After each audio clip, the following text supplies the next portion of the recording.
We have been at it now for 21 hours, and we've had a number of substantive discussions with the Iranians. That's the good news. The bad news is that we have not reached an agreement, and I think that's bad news for Iran much more than it's bad news for the United States of America. So we go back to the United States having not come to an agreement. We've made very clear what our red lines are, what things we're willing to accommodate them on, and what things we're not willing to accommodate them on. And we've made that as clear as we possibly could, and they have chosen not to accept our terms. Well, I won't go into all the details because I don't want to negotiate in public after we've negotiated for 21 hours in private.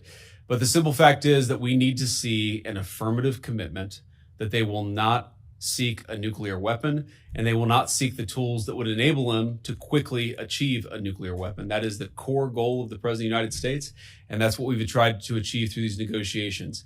Again, their nuclear program, such as it is, the enrichment facilities that they had before, they've been destroyed.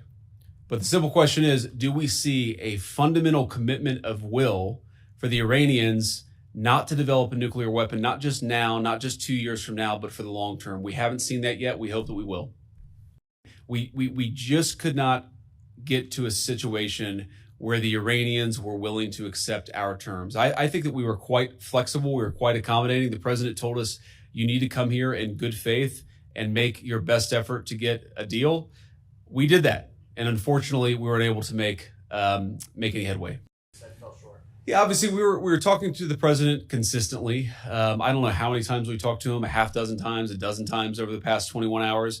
We obviously also talked to Admiral Cooper, to Pete, to Marco, to the entire national security team. We talked to Scott Besson a number of times. So look, we were constantly in communication with the team because we were negotiating in good faith. And we leave here with a very simple proposal, a method of understanding that is our final and best offer. We'll see if the Iranians accept it. Thank you.